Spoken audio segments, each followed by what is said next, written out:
I'd like to welcome everybody who's joining us and dialing in to the H&H Land and Estates SFI webinar. We'll just give it some time whilst people join us and get started in just a couple of minutes.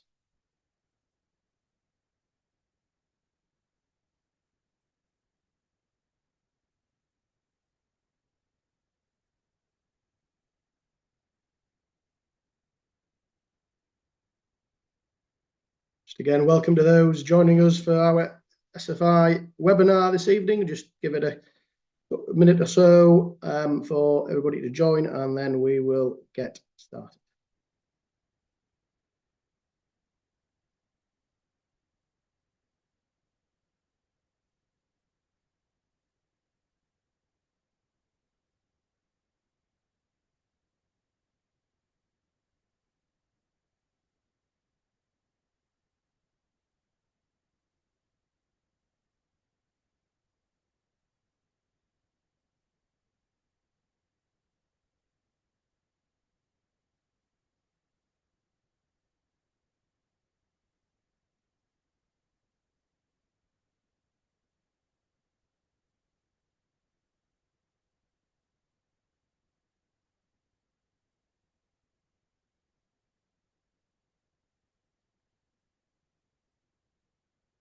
Okay, I think we will now make a start.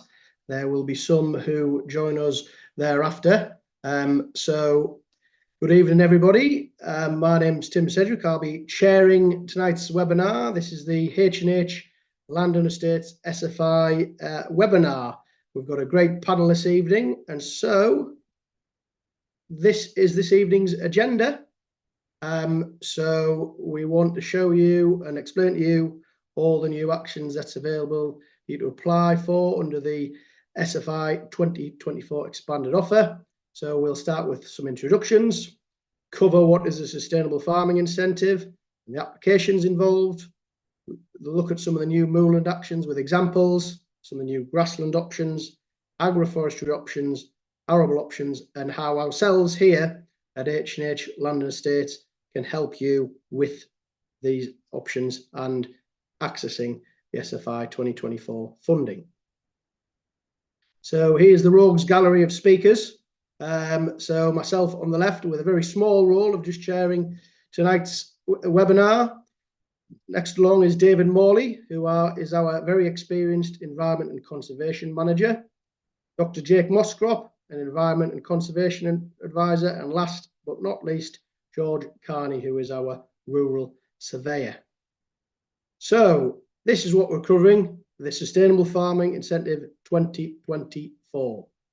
So this is off the back of Basic Payment Scheme, Single Farm Payment, reducing in value and reducing to nothing by 2027. Now what is available is the SFI 2024.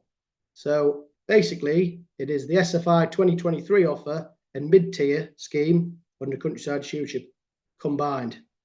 There's just over 100 actions to choose from under SFI 2024, and we won't go through the full 102 actions.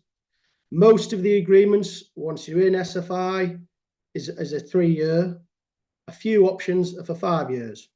There's new options this year that are going to be available very shortly for moorland and for agroforestry. And a real big benefit to SFI over BPS is the rolling start dates with quarterly payments. Once over, BPS check came in December every year. This SFI is paying you quarterly with rolling start dates, so you can apply whenever you want.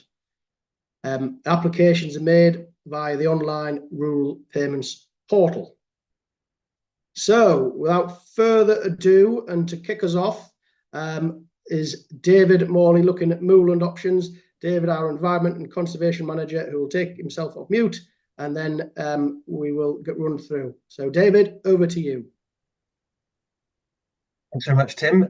Yeah, we thought we'd spend a little bit of time looking at the new moorland options that have been launched in SFI. Thus far, SFI has been a bit short of very much really for upland farmers generally, I think. But there's now going to be a raft of new moorland options which are worth having a look at. So we'll go through these in a little bit of detail. There's three basic moorland management actions that you can select from in SFI, and they're all based on the stocking density that you're going to have on the fell. So the lowest value option, UPL1, that pays £20 per hectare, and for that you've got to have a maximum stocking level of 0.16 livestock units per hectare, which equates to about 2 hill ewes per hectare. If that's obviously that might be quite a high stocking level on your fell, maybe. So there are also higher payments for lower stocking levels. So for £53 a hectare, you can stock at half that rate, which is equivalent to about 1 hill ewe per hectare. And then the payment rate goes up to £66 per hectare if you halve it again to 0.04 livestock units per hectare, which is a pretty low stocking rate. I mean, just for comparative purposes, most HLS agreements where there's moorland management involved, they probably generally have a summer maximum of round about 0.08 livestock units per hectare. So that's a similar sort of level probably to the UPL2 action. One thing to be aware of with all these moorland actions, though, is that no supplementary feeding is allowed with any of them. And obviously with this one, you need a stocking calendar to show how you're going to graze the fell, show how you're going to actually meet the maximum requirements. So that's the main piece of evidence that you need to keep for it. Next slide, Tim, please. So on top of those base options, there's also a number of other supplements that you can apply for on top of that. So there are supplements available for grazing with a proportion of either cattle or fell ponies. So if 30% of the livestock units grazing the fell are cattle or ponies, you can apply for UPL4, which is worth £7 per hectare. And then there's higher payment rates if you've got a larger proportion, basically, of cattle or ponies. So it varies quite a bit depending on how you're managing the fell, basically. There's also a native breeds at risk supplement. And historically, in countryside stewardship in particular, this has only been available for cattle and occasionally for fell ponies as well. But now it's actually being widened out to sheep as well. So there are a number of native breeds at risk sheep breeds, which you can now, if you graze them on the fell, you can get extra payments for that. And Herdwicks are one of the listed breeds. So to qualify for this, you get £7 per hectare if basically between 50 and 80% of the livestock units that are grazing the fell are pedigree native breeds, and they do have to be raised to pedigree, which is obviously not necessarily something that people have historically done with sheep, but it might be worth having a look at it because it's going to be worth a bit of extra money probably. And again, there's a higher payment rate if the proportion of native breeds is higher. Next slide, please, Tim. Now, in addition to the base options, there's also shepherding and off-wintering actions, which are sort of combined together in the scheme for some reason into sort of one thing. Now, these you can either stack these with the moorland management actions that I mentioned earlier, or you can run these as standalone. So if you want a scheme that doesn't have any kind of stocking restrictions at all, you can still apply for SFI on moorland with one of these options. So the basic shepherding option is £33 per hectare, which is quite a decent payment rate, I think. Again, no supplementary feeding, and you've got to keep a stocking calendar, obviously, but you also have to keep shepherding records to show what it is that you're doing to justify the money. Basically, the idea is to try and shepherd stock away from the more sensitive areas on the common, keep them grazing the more productive areas of grassland. That's the theory. Keep them out of the boggy areas and that kind of thing. So that's with no livestock removal at all during the year. So that's grazing stock all year round. If it's a fowl where you might off winter for 4 months, sort of over the winter months, maybe sort of middle of November through till middle of March, something like that, then you would qualify for UPL 8, which is worth £43 per hectare. So effectively, that's paying for off wintering at £10 a hectare, which is quite a low rate and probably a fair bit less than it actually costs to do it. In comparison, again, with countryside stewardship, in the higher tier countryside stewardship, the off wintering payment is £19 per hectare, so it's quite a bit more than that. But anyway, it's possibly worth considering if that's what you're actually doing anyway. And then there are higher payment rates again for removing the livestock for even longer, for either 6 months or 8 months. Not quite sure why you'd ever want to do that, but there's an option there if you decide you did want to. Next slide, please, Tim. So I thought it was worth just sort of running through an example so you can kind of see how this might work. So let's say we've got a 1,000-hectare lump of common land, let's say, in the Lake District for argument's sake. And it's not in the scheme at all at the moment. So you're looking at SFI. Let's say you don't actually want any stocking restrictions particularly, but you think actually you can probably 2 ewes per hectare is probably about the current grazing level. So we can apply for UPL 1. But stock is on the fell all year round at the moment, and we don't particularly want to off winter for 4 months. So we'll go for the shepherding action with no off wintering. That's UPL 7. But the fell's grazed with at least 50% of the flock is pedigree Herdwicks, so we think we might apply for that as well, SPM 4. On top of that, you can still apply for the moorland survey payments as well, Seymour 1. Which has been available in the previous SFI. So that's where you get paid for going around the fell and collecting various bits of information at particular survey points every 10 hectares. That's still available, £10.60 per hectare. So you can do that as well. And there's a common land supplement as well. So if you're applying for common land and you've got to have an internal agreement to sort of show how the money's going to be split up, you basically get an extra £7 a hectare to cover all those sort of costs. So if we add up all of those things together, that actually comes to a per hectare payment of £77.60. So on our 1,000-hectare common, that's £77,600 a year, which is quite a bit of money in comparison with not being in a scheme at all. So I think for those for those bits of fell land that are not in higher tier stewardship at the moment, it's definitely worth having a look at this and seeing which actions might work, because there's potentially quite a bit of money on the table which hasn't been available before. Next slide, please, Tim. And just to cover a few other sort of actions that are also available for upland farmers as well. So on the in-by ground, you've got the low input grassland option that's still available. That's been in SFI for quite a while now, and George is going to talk a little bit more in a bit about grassland options. The haymaking supplement is not new, but the payment rate has gone up quite a bit. And in particular in the uplands, where you're probably having the hay meadows maybe closed for 9 weeks, you qualify for GRH 8, which pays £187 per hectare. So obviously those two things together, that's quite a decent payment on your hay meadows. And again, you can apply for a native breeds at risk supplement as well, in addition to low input grassland if you want to. Again, payments depending on the proportion of native breeds that you have grazing the land. There's still the old mid-tier option for maintaining traditional farm buildings. That's now coming across into the expanded SFI offer. And a lot of upland farmers have a lot of old traditional stone buildings, and you can get paid for those. That's £5 per metre squared now, which is not too bad. And if you've got remote field barns, they're actually £8 per metre squared, so a bit higher still. And those options are actually available outside the uplands as well. So they're open to any farmers actually who want to apply for SFI now. The other thing that will be of definite interest to upland farmers is the introduction of the option for maintaining dry stone walls. So we haven't had any schemes available for actually maintaining dry stone walls since about 2014. So this is a welcome return to a bit of funding for upland farmers there. So this is not for rebuilding walls, where they're seriously dilapidated. You would apply for a capital grant for them.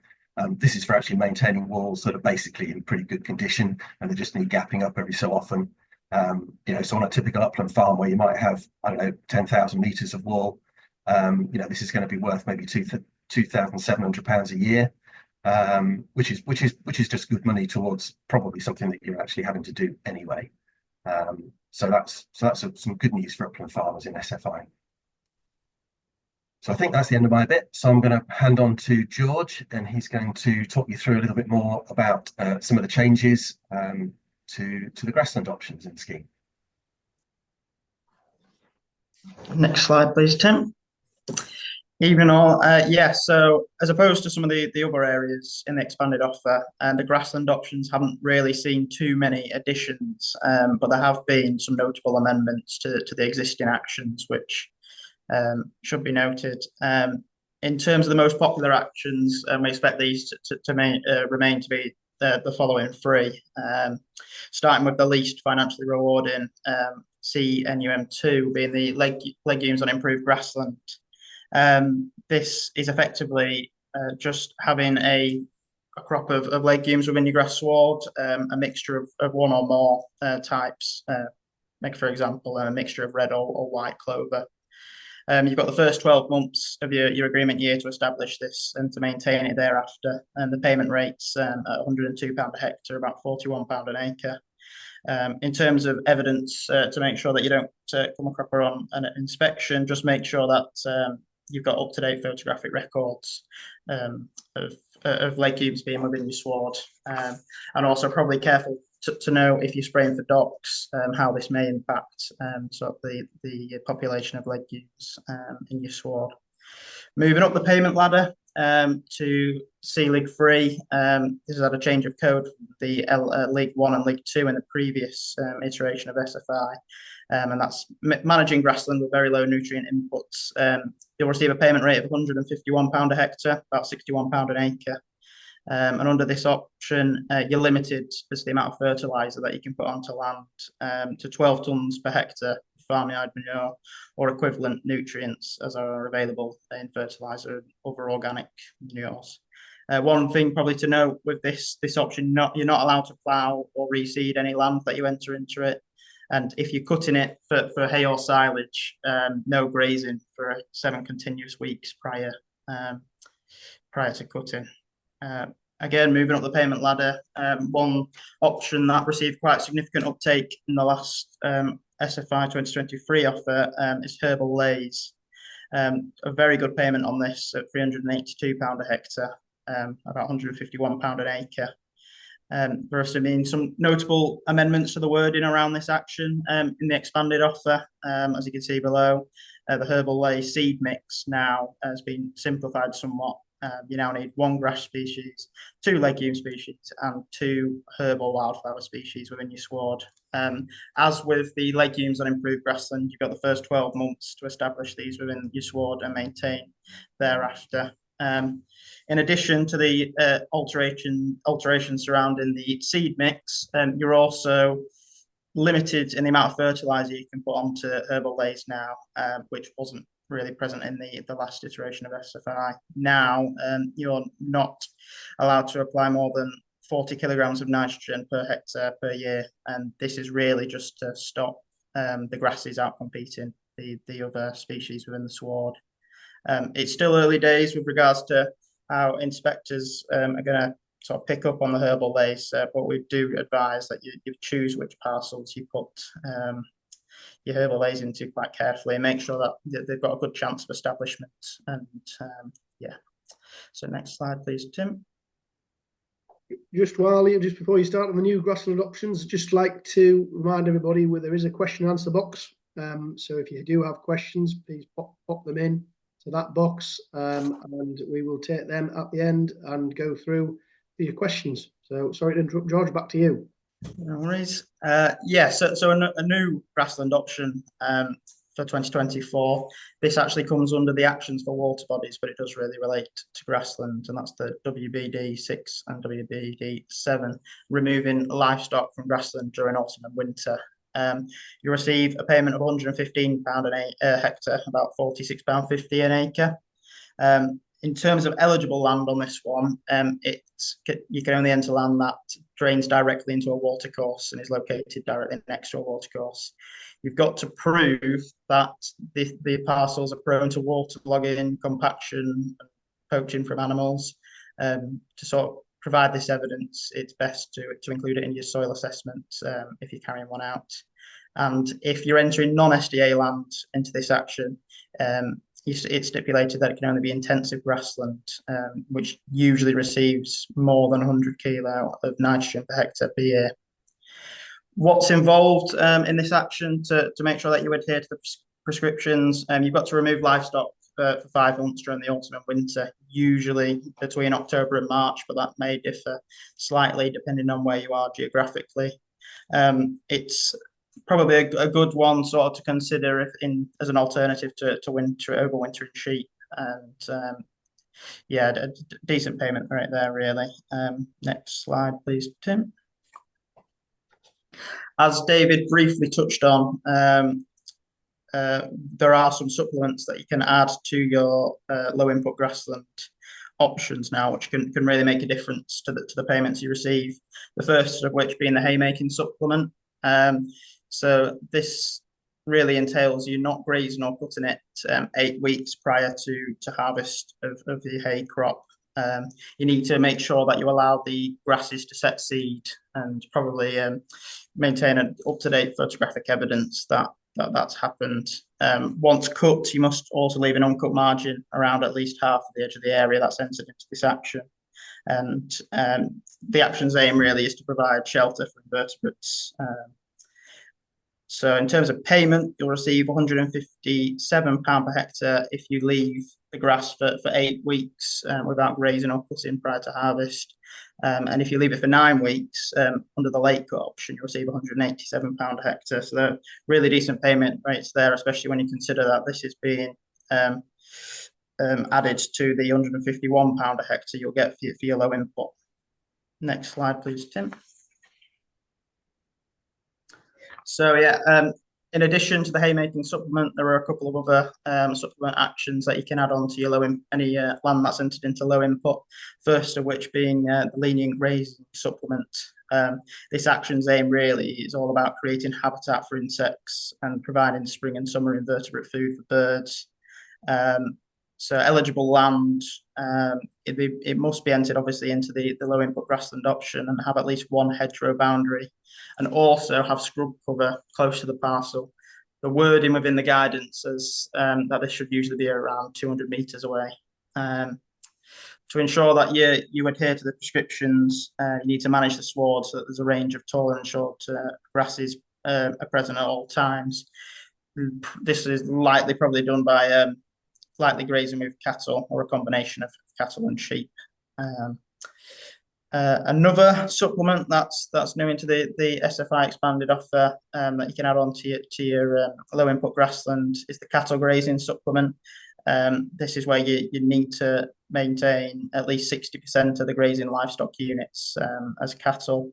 To calculate this, that there is a table within the guidance which details how many grazing livestock units equate to what type of animals. So just for example, a cow over 2 years at the start of the agreement year counts as one grazing livestock unit, all the way down to a store lamb being 0.08 of grazing livestock unit. So there are a bit of admin involved in this. You need to make sure that you maintain a written record of what livestock units have been present at what times and on what parcel. But again, it's added. When added to the low input grassland payment, it really does bump it up and provide decent returns.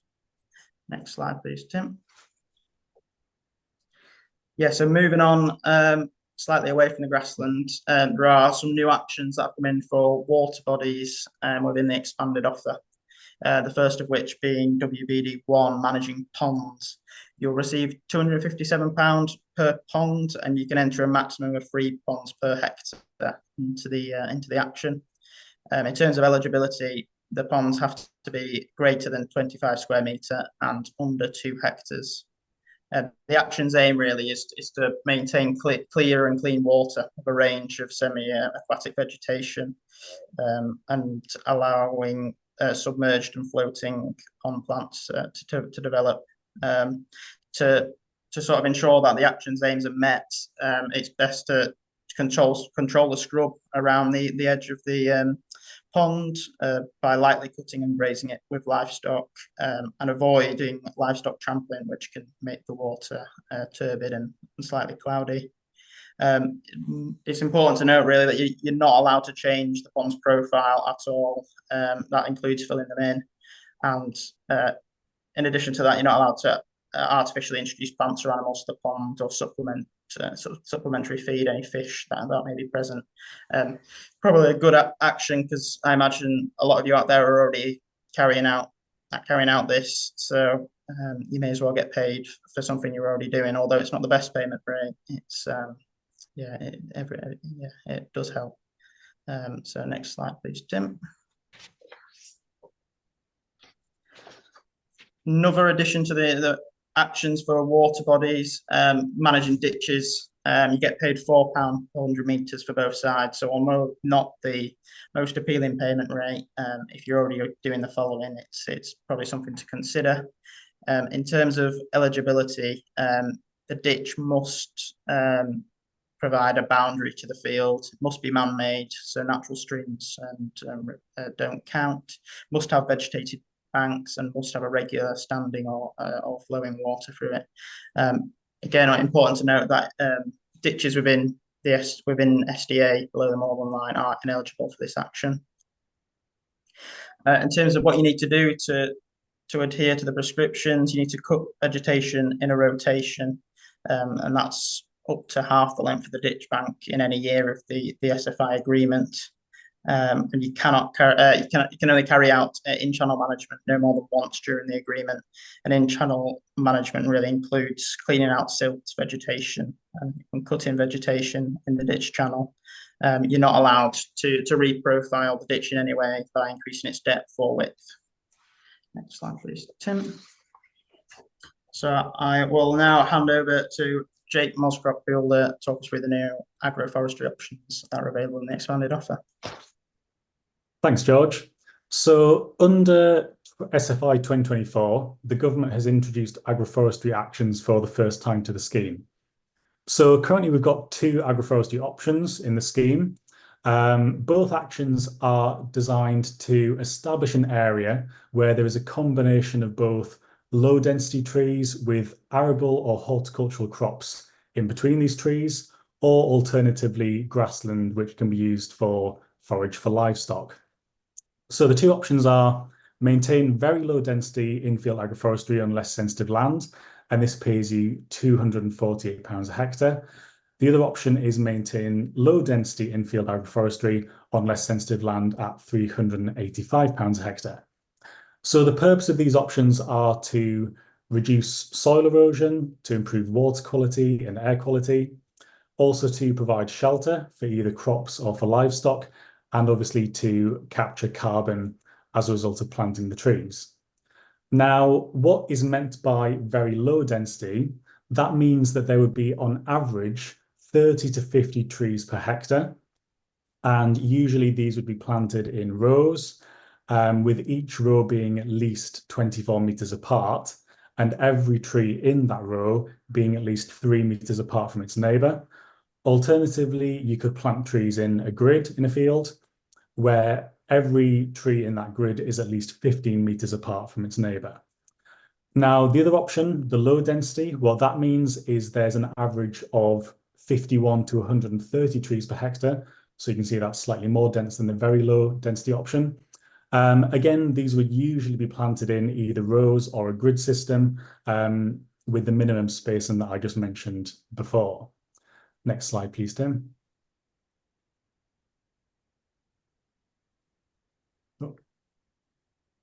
So to be able to apply for either of these agroforestry options, the land needs to be classified as less sensitive.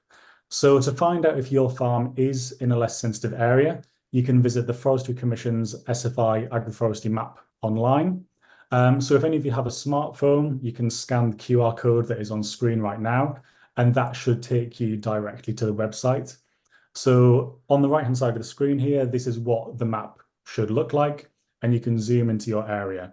So areas which are classed as less sensitive are the areas in blue on that map. So you would be eligible to apply for agroforestry. Next slide, please, Tim. So if you go into either of these agroforestry actions, you do need to do a few things. So firstly, you need to make sure that the trees you have or are going to plant are approved species according to the eligible tree species elm agroforestry action. More details about this can be found on the government guidance online. You also must obviously protect your young trees, particularly important if it's going to be in a grassland system with livestock. And you also are required to retain these trees for at least 10 years after you've been in this SFI action. Next slide, please, Tim. Now, if you want to establish new agroforestry, there are countryside stewardship capital grants available to help go towards the cost of doing so. So we have a few different options here which can help towards the cost. You can get paid to get an agroforestry plan put together, which is £1,268 per plan. You can also get money towards planting an agroforestry tree at £5.40 per tree. You can also get money towards planting an agroforestry fruit tree at £17.83 a tree. Money towards tree guards at £3.95 per guard. And you can also get a supplement, the AF3 supplement, and this pays you to have greater diversity in the trees that you put into your system. So you get the bonus if you have at least 5 species of trees in your agroforestry system, and that's a little supplement of £1.16 per tree. So if you'd like to find out any more details on these capital grant options or capital grants in general, please feel free to get in touch with us. You can also go to the Countryside Stewardship grant finder online and you can browse these options. Next slide, please, Tim. So now I'm going to hand you back over to David, who's going to summarize the arable options. Yeah, sorry, folks, you got me again, I'm afraid. So yeah, we weren't going to spend a lot of time talking about arable options this time because basically what's on offer is pretty much what was available before in SFI or in mid-tier. So there isn't so much that's actually new on the arable side. So it's really just a question of running through some of the options that have been fairly sort of popular so far, just to assure you that they're still there and tell you what the new payment rates are going to be. So the first on the list is pollen and nectar mix. So this is where you might take a strip or block out of farming basically and plant it up with a mixture of flowers, basically for breeding for birds and also for pollinators as well. So it can be very beneficial to the crops that you might have planted next to it. That pays £739 a hectare. And then we have winter bird food, which is a similar kind of thing. So you take an area basically out a block or a strip in a field, and you basically sow it down with a wild bird seed mix, which is good for birds sort of over the winter period, and that pays £853 a hectare now. You can also get paid for having grassy field corners in your arable fields as well. That was also available in SFI 23, but that was the first time that it had become available as an option within any of these schemes. So that's quite an interesting one because there's lots of arable fields with bits of sort of grassy corners or edges and stuff. So it's possible to get paid there. Bumblebird mix, I'll mention that quickly as well. That benefits people who do most of their crop sowing for winter cropping rather than spring cropping, because that's an autumn sown thing. I mean, fundamentally, it's basically a bit of a cross between winter bird food and a pollen and nectar mix, but because it's sown at a different time of the year, it might just suit some farming systems a bit better. And that's worth £747 a hectare. And then the last one on this little list is unharvested cereal headlands. So this is where you would sow a crop as usual, but basically then there's a block or a strip or an awkward corner or something that you basically leave unharvested. So the cereal's there over the winter for the birds, and that's now attracting a payment of £1,072 a hectare. So that's one of the highest paying options on the scheme now. So that might be attractive in some circumstances.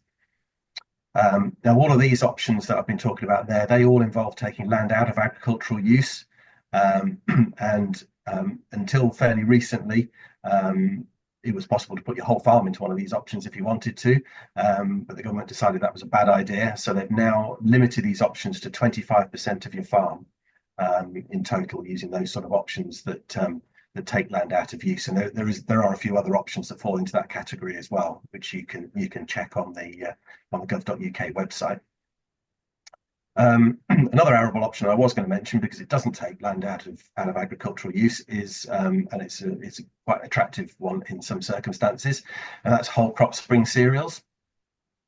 So this is where you would sow down a spring crop, and then you whole crop it. So rather than harvesting it, you would whole crop it, and then you leave the stubble over the winter, right through till the 15th of February the following year. And this has been quite an attractive option, particularly for things like dairy farmers who can feed the whole crop to their to their cattle. And the payment rate is pretty good. It's £596 a hectare, and of course you've still got the crop as well.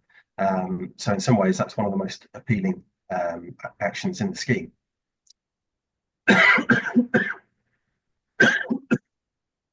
Next slide, please, Tim. There's also a few actions for integrated pest management on arable land. There are payments of £55 a hectare if you sow down a companion crop. So that's where you might have a mixture of, let's say, barley and peas or beans or something like that.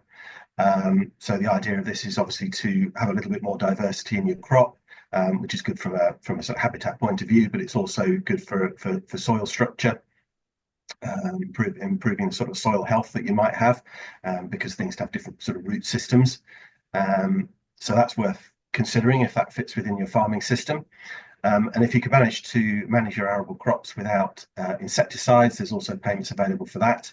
You can get £45 a hectare if you don't need to put any insecticide on at all. And I thought I'd just mention management plans as well.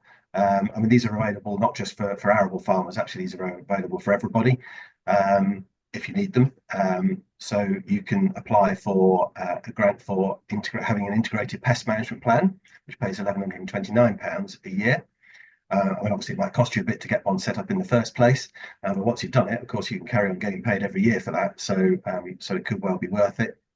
There's also nutrient management plans as well. So that's planning where you're going to put inputs onto the land, making sure that the land is actually getting the inputs that it needs. Not just what you might have put on historically. And again, you can get paid annually for that, £652 for having a nutrient management plan. And a lot of people have those sort of plans anyway. If you're in Red Tractor or anything like that, you've probably got one. So you might as well get paid for it. So that's worth considering. And the final one on this list is soil management plans as well. And this action also involves getting your field soil tested, and checking for P and K, pH, and organic matter as well is the other thing that you've got to test for. And that action pays £6 a hectare plus an annual amount of £272, I think, on top of that as well. So that is most of it. That's a quick whistle stop tour of the arable options, and I'm just going to hand you back to George for the final slide. Cheers, David. Yeah, so in terms of what we can offer at H&H Land and Estates when it comes to SFI, the first point being detailed advice on SFI options for your farm. So that's essentially we'll come out, we'll assess your current and maybe your proposed farming practices, the way you're looking to go forward as a business, and advise on which of the 100+ actions are most applicable to your individual farm. It can seem quite overwhelming at first with the amount of options that there is, but yeah, we can provide advice on that. We will then produce estimates of income of your potential schemes, and we use a digital mapping software that'll produce plans that are easy to reference to, and provide an income estimate for you. We'll complete the application, so that's from start to finish, including submission and completion of SSI notice forms if required. As we briefly touched upon, some of the actions you do require natural lands consent, and that's done through a SSI notice form for any actions on SSIs. We have had instances as well over the course of the 2023 offer where field parcels are marginally mapped as being part of a SSI, and that can flag up an error. So we can handle all of those forms. Production of soil management plans, so that's the CSAM1 action that David just described, along with the nutrient management plans, which require a basis and facts qualified advisor. We can cover all those bases. So yeah, everything from start to finish really, I think, is the summary, including the application, and we'll provide you with maps which are easy to use and reference to in future, because it can get quite confusing, pinning certain actions to field numbers and whatnot. So yeah. Next slide, please, Tim. I think it is important to note that unfortunately the SFI 2024 is still closed for applications. We were promised it in August, and when we planned this webinar, we did expect it to be open. We are expecting it to open imminently, however. But there is the option to submit an expression of interest form to try and speed up your application process, and we'd be more than happy to do that. So just give your local office a call, and we can go from there. I think on the next slide, Tim, it's just, yeah, if you just want to make a note of your local office number and email addresses, please feel free to pick up the phone, and one of the team will be more than happy to help. Indeed. Well, thank you very much to all speakers. So as you can see, a good regional coverage of officers across the north of England there, with skilled advisors out of each office. Not just the guys you've heard from tonight, who are exceptionally well versed on SFI and everything environment and farming related. So I'd like to thank you guys for doing that. We'll now move on to questions, and I'm going to stop sharing the screen now and rattle through some of those questions. So the first question we had was from Simon. Hello, Simon. And your question was, with the scheme to maintain traditional farm buildings, David, you touched on that. Is it correct that you cannot then convert these traditional farm buildings for a number of years? So presumably, if you're in that scheme, if you choose that option, are you then barred from moving them out of agricultural use? You are, yes, that is true, but only for the lifetime of the scheme. Obviously, with mid-tier that used to be 5 years, but with SFI it's only 3. So it's maybe not too much of a commitment, even if you're thinking you might have long-term plans for the buildings to do something else with a bit further down the line. It's still worth trying to get some income out of it, probably in the short term. Excellent, Simon. I hope that answers your question there. Next is a question from an anonymous attendee, and an anonymous attendee who is in a 2012 HLS scheme, nevertheless, which they extended in 2022 for a further 5 years, but they want to go into SFI 2024 instead, presumably because the payment rates are going to be a lot better than the HLS 2012 they're in. Are you able to help with this? And presumably, is it possible? Yeah, I'll field that one. Yes, we think it is going to be possible. I mean, the government has promised us that they will give us a bit more detail in terms of the guidelines for moving from HLS into SFI. They've already said that they're going to make it easier than it has been historically, and we're trusting that that is in fact going to be the case. But we still don't know exactly what the process is going to be. I mean, what's been suggested so far is that yes, certainly you will be able to come out of HLS and go into SFI. The advice is going to be to do it on the anniversary of your HLS agreement, because that saves sort of losing income for part of a year. Because basically any part of a year where you haven't done the whole year's worth of management, you won't get paid for. So it's worth sort of thinking about how you might sort of plan around that. But yeah, it's certainly be worth having a look at. I mean, it's worth doing the sums basically to see what you're getting through your HLS versus what you're likely to get through either SFI by itself or a combination of SFI and perhaps higher tier as well. I mean, one thing to note probably is that even if you're in an HLS at the moment, if you've got fields that are not in any options within the HLS scheme, those ones you can actually apply for SFI now.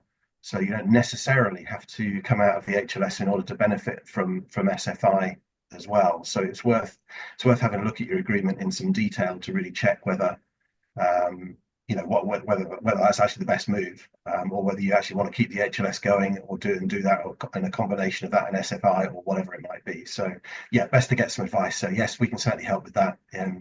Yeah, come in and have a chat. Fantastic, David. And next, Jake, I'll let you take these. These are two agroforestry tree related questions. First one from Sam.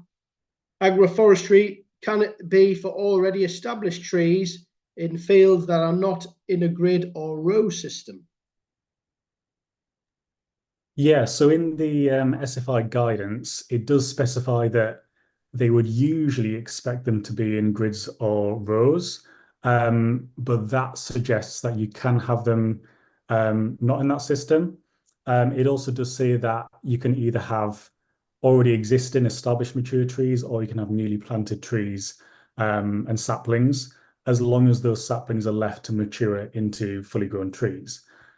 Now, because it's a new option, we don't actually know what's involved in existing mature trees.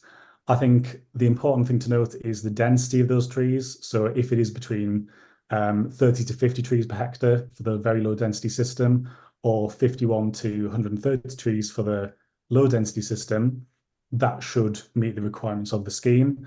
But again, check if you're in an eligible area, because that's the important thing. But if you want more details, please do pop in for a chat as well, and we can look at your particular situation.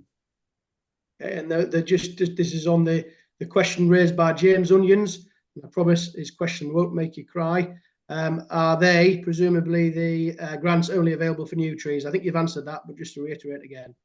Yeah, so just to answer that question, James, yeah, the grants are for establishing new trees, but as I said, if you want to go into the agroforestry option under SFI, you should be able to go into a system where you have already established trees, as long as they're at the required densities. An anonymous attendee is asking, can I apply for grants for fencing? Who would like to take that? I'm happy to take that one as well. Yes, so you can get grants for fencing.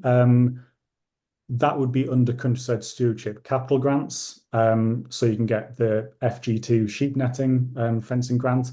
That's £7.47 per metre. You can get grants for fencing for anything which is going to protect an environmental feature.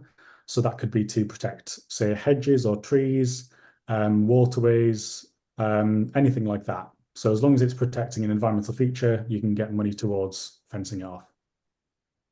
Excellent. And this is another one from James Onions, and this question may make you cry, I'm not sure. Depends whether we've got the answer. FG12 is an option for stone gate posts. Do they have to be new or reclaimed posts? That is a good question, actually. Off the top of my head, I don't know the answer to that. David or George, do you know about that one? No, don't think we've actually ever used that. I've never actually applied for that before, so I don't know. But yeah, again, this would probably be in the capital grant scheme rather than in SFI. So yeah, we'll have to look at that one and get back to you. Okay, thank you, James. And if anybody wants to put any more questions before I go to what's our last one at the moment, then feel free to go on the Q&A box and get your question in when the guys are here this evening. So I have got a question from another anonymous attendee. Am I able to get a grant for concrete under SFI? Right, shall I answer that one? No, because basically capital grants are not in SFI. So the way the government's working going forward is that the capital grants and the sort of annual payment stuff are going to be in separate schemes. So it used to be a bit confusing because in countryside stewardship you always had, there was like a sort of capital grant element to it.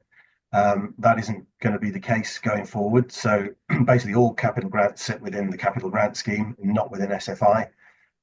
So you can still get a grant for concreting, but you need to apply through the capital grant scheme. And obviously, for concreting in particular, you need endorsement from the catchment sensitive farming officer. So you need to be in a target area for water quality, and you need to be happy that the concreting is actually going to provide water quality benefits, because that's effectively what the grant is for.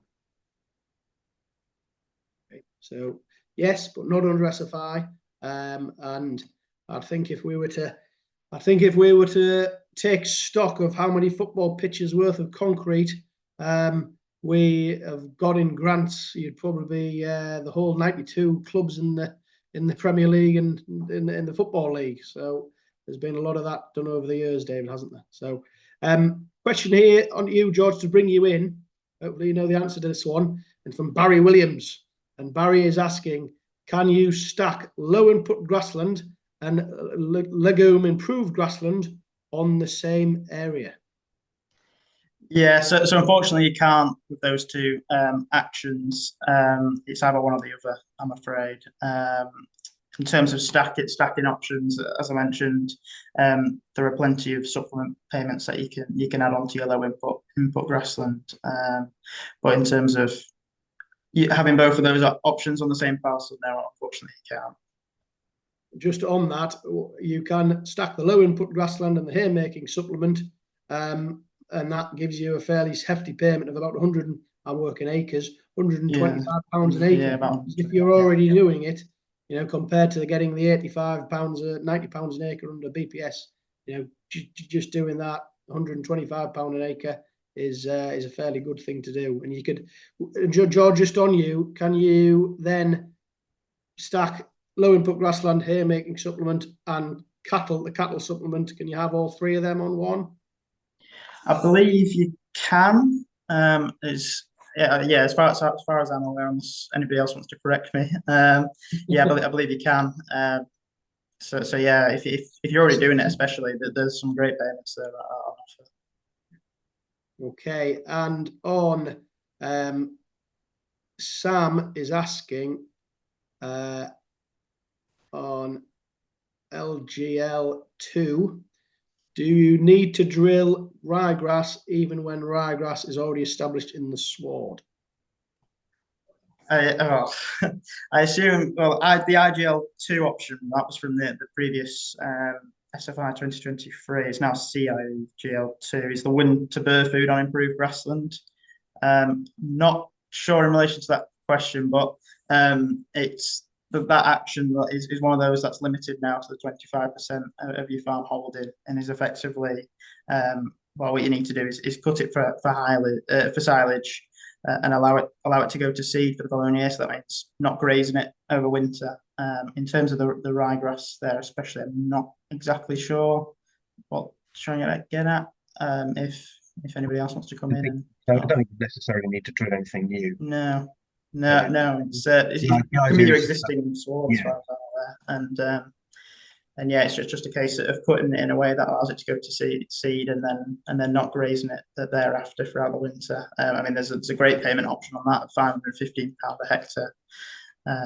But obviously, it's taking land out production as well, so it might not be feasible for most farms. Okay. Both Mike and Carol Armstrong, thank you for your questions. Are there grants or payments for hedge laying or maintaining? And Carol's asking, is there a grant for hedge laying? So same question there, presumably same answer. I'm happy to pick that one, yeah. So there are hedgerow actions in SFI, so I'll just briefly summarise those. We've got 3 different hedgerow options in the SFI 2024 scheme. The first one pays you to assess the condition of your hedges. So basically you do a walk of your hedges, you record what's there, the condition. There's another action which is to manage hedgerows. What that pays you to do is basically cut them less frequently, so usually every 2 or 3 years. And lastly, there's another option to maintain or establish hedgerow trees within the hedgerow.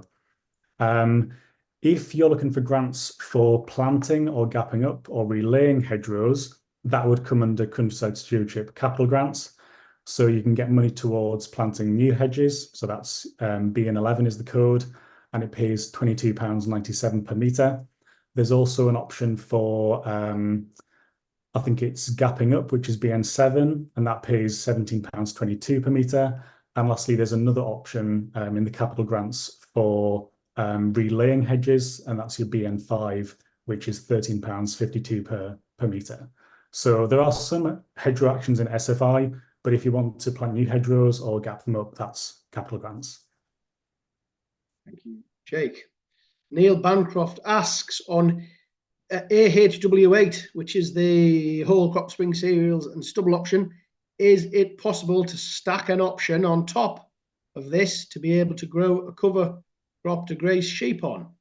So that would be presumably a cover crop over winter and then doing your whole crop spring cereal in the spring. Yeah, but the idea of obviously the whole crop option is that once you've harvested it, is that you then basically leave it right the way over the winter because it's the stubble that's of value. So you wouldn't put a cover crop into that same field. I mean, obviously these are rotational options, so obviously you can move them around, but the whole point of the whole crop option is definitely to to leave it basically in stubble over the winter, so it wouldn't go back into the rotation until the following February. So I think the answer is no, not really. But obviously you might, we haven't talked about cover crops. I mean, that's another option in SFI that you can do for fields that are not not in an overwinter stubble option. And it pays £129 a hectare, I think, if I remember rightly. Okay. Barry Williams is at it again with his question, and it is again to you, David. On the arable options that are limited to 25%, can you in theory take 2 of those options totaling 50%, or are you limited to a total of 25% for all of those options? I think they're limited to 25% in total, because otherwise, you could pick 4 of those options and basically cover the whole farm, couldn't you? And that's what they're trying to avoid. So I think the answer is no to that one. Okay, thank you. Got time for a couple more questions. So if you've got any burning desires to get something answered tonight, rather than ring your local H&H office tomorrow, then get it in. And it's one of the last questions I've got, and this is probably a discussion piece rather than an answer to this question, which is, will the RPA be increasing payment rates soon for SFI/capital grants? Thanks all. So I don't think it's up to the RPA. I think it's up to the government. Who wants to take that question? Well, I think the answer is probably no, because I mean for SFI 2024, they've kind of revisited quite a lot of the options, and I think when higher tier countryside stewardship is relaunched in the autumn, they might be again having a look at some of the payment rates in there as well, possibly. But I think it's pretty unlikely that they're going to have another look at SFI payment rates just yet, or capital grants, because they all went up again at the beginning of 2023. I'm guessing they're going to stay the same for another year or two, I would imagine. But you never know with the government. They always surprise. This is a subjective question, David. I would think, depending on take-up rate, I think they may need to think about increasing some of the options to make them more attractive. But that's perhaps wishful thinking on my part. The BPS payments are coming down. They've underspent the budget for the last however many years by, was it 300 million in total over the last 4 years? I think there's going to need to be something done about that, because otherwise we're going to lose it. But just on that note, the SFI is here, and it's going to be shortly to apply for. Please take it up.